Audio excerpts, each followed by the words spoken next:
Bazin, RTL Matin. Et puis il y a match ce soir. Bon, disons les choses comme elles sont. France-Espagne. Bonjour Juan José Dorado. Buenos días. Vous êtes journaliste espagnol, spécialiste du foot pour le groupe de presse La Région, c'est ça? C'est le nord de l'Espagne. Je fais beaucoup d'efforts, vous avez vu.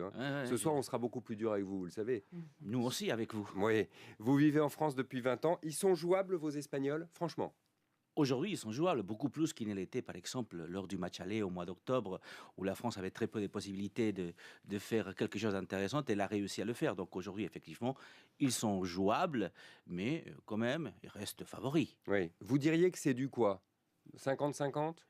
Peut-être du 51-49, c'est vrai qu'au mois Pour vous, d'octobre... c'est ça? Pour l'Espagne, bien évidemment, on n'est pas champion du monde, double champion d'Europe, et on n'est pas favori, on est forcément favori, d'autant plus que l'Espagne aujourd'hui compte au mur, et donc elle est obligée de gagner ce match. Elle ne peut pas jouer autre résultat que soit la victoire. La victoire. Piqué au vif?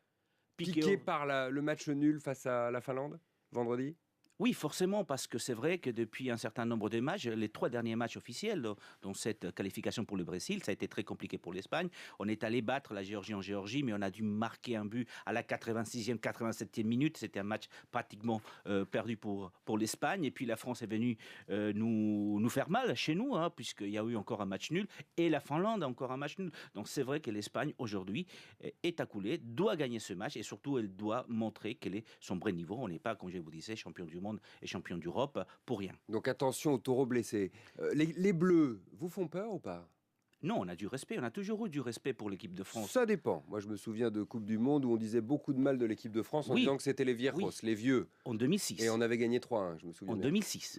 Et c'est le match fondateur de l'équipe espagnole que vous connaissez aujourd'hui. C'est après cette défaite face à la France où effectivement on était les grands favoris, on devait battre Zidane et tous les vieux qui étaient dans l'équipe de France, et on se fait remballer, on est rentré chez nous tranquillement. Donc à partir de là, effectivement, l'Espagne a reconstruit une nouvelle équipe. C'est l'équipe qui a été champion du monde, champion d'Europe.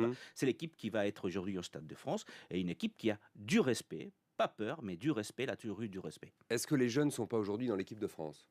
Varane, oui, Varane, Pogba. Tout à fait, ils sont jeunes, même très jeunes. Mais trop quand jeunes? Vous voyez, non, pas trop jeunes, ils sont très jeunes, tout simplement. Non, mais quand vous regardez l'équipe espagnole, c'est un sage mélange d'anciens et de jeunes. Vous voyez par exemple notre ami Sergio Ramos qui vient d'avoir son sélection, il n'a que 26 ans, il a quand même encore une longue carrière devant lui. Donc nous, on n'est peut-être pas si jeunes que l'équipe de France, mais on est assez jeunes, et en plus, on a de l'expérience. On critique beaucoup Benzema en France, on l'entendait tout à l'heure dans la bouche d'un certain nombre d'auditeurs qui nous appelaient pour dire il faudra le sortir si jamais il ne marque pas une fois de plus. Ce sont les journalistes espagnols qui défendent Benzema, que vous voyez jouer pour le coup. Oui, voilà, nous on voit jouer. D'ailleurs, on ne comprend pas cette manie que la France a toujours de stigmatiser l'un de ses joueurs. Aujourd'hui, c'est Benzema.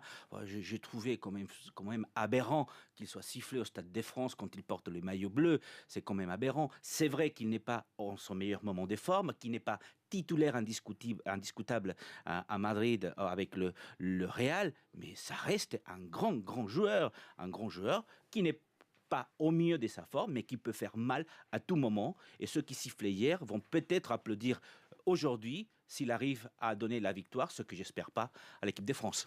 C'est une finale? C'est une finale pour l'Espagne. France-Espagne pour l'Espagne. C'est une finale pour l'Espagne, indéniablement. L'Espagne ne gagne pas aujourd'hui. Elle a pratiquement perdu toutes ses chances de qualification directe pour le mondial. Elle devrait passer par le barrage. Les barrages, la France sait ce que c'est face à l'Irlande. Elle a vécu ça. Oui. Donc l'Espagne n'a pas envie de vivre ça. Donc, et puis, elle ne peut pas ne pas gagner. Elle ne peut pas se qualifier directement. Ça serait très, très dur pour l'image des Espagnols et aussi peut-être pour sa confiance. Et pour nous donc, ce sera un beau match en tout cas ce soir, c'est sûr. Merci d'avoir été avec nous. Juan José Dorado, journaliste espagnol qui défend crânement les chances de son équipe comme nous défendons les chances de la nôtre. C'est le jeu. Et à tout de suite au 32-10.